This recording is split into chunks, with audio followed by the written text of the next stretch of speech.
The war had ended, but the scars it left behind were deeper than any treaty could heal. Commander Jace Morgan stood on the rust-red soil of Kiro 7, surrounded by the twisted wreckage of what used to be a battlefield. The wind whispered through. Broken metal and scorched stone carrying ash and silence. Behind him stood a lone figure, tall, armored, her face hidden behind a scarred helmet painted with the insignia of the Union of Human Colonies. Her name was Lieutenant Saren Cade. At least. That's who she had been before the Zurich Syndicate took her prisoner. SERIN ... double quotes Jace, softly stepping closer. His voice cracked under the weight of what he'd seen and what he feared. It's over. You're free now. She didn't answer, just stood there like a statue, motionless, unreadable, untouchable. He had been searching for her for years. From frozen asteroid mines to scorched war zones, through classified archives and forbidden systems, Jace had followed. Whispers of a human survivor in Zur's hands.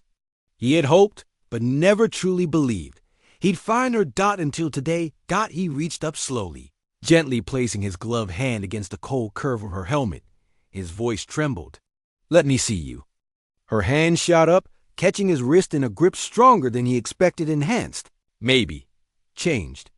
Her voice came to come in a low, almost inhuman tone. No. A pause. Not after what they did to me. Jace's breath caught. The words sliced through him with the finality of a death sentence. He saw the slight tremble in her posture, now the pain hidden under the armor, the fear behind the voice. You're not alone anymore, he whispered. Whatever they did. You're still. You. She stepped back. You don't know what they did. Then tell me. A hiss of static. Silence. Then, slowly, she turned her head toward the shattered horizon. They didn't just experiment on me, Jace. They didn't just try to extract tactical data. They remade me. They broke my mind, rebuilt my body. I can hear machines in my thoughts now. I feel them when I close my eyes. His heart twisted. Saren had been one of the Union's finest, smart, fearless, and full of fire. But the Syndicate specialized in rewriting souls. They called it integration. To them, humans were just raw code to be rewritten into tools. He moved. Closer again, slowly, as if approaching a wounded animal. You're still human, Saren. They didn't take that from you. Not really. She laughed, a bitter, mechanical sound. A human doesn't survive vacuum exposure for 4 minutes. A human doesn't tear through walls with her bare hands. I don't sleep. I don't eat. I don't age. And yet, Jay said, pointing to her trembling hands, you're still afraid. She froze. You're still protecting yourself. You still remember me. That means there's a piece of you in there they couldn't touch. That's the piece I'm trying to reach. Saren turned away. She remembered the pain, the reprogramming, the memories being overwritten like files on a corrupted disk. But in the darkest moments, it had been Jace's voice, faint echoes from a past life that had kept her grounded. You're not a monster, Saren, he continued. You're a survivor. The strongest damn person I've ever known. And if they turned you into something more than human, then maybe it's time they learn what humans are really capable of. She didn't speak. The sun began to set over Kiro 7. A blood-orange glow stretched across the wasteland, casting shadows.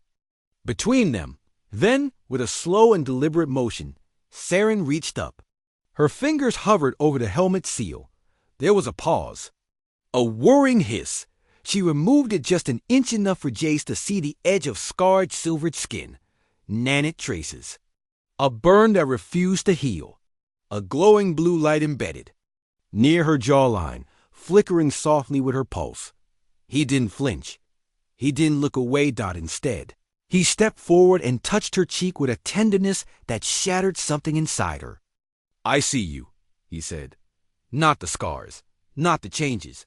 Just you. And for the first time in years, Saren Cade let herself cry. The tears weren't human crystalline drops of liquid alloy, but they were real, more real than anything she'd felt since the Syndicate's machines took her apart, They walked back to the landing zone together, silently. Her helmet remained off. Behind them, the sky of Kiro 7 shimmered, no longer a battlefield, but the birthplace of something new. Humanity had come to rescue one of its own, and the galaxy would soon learn what that truly meant.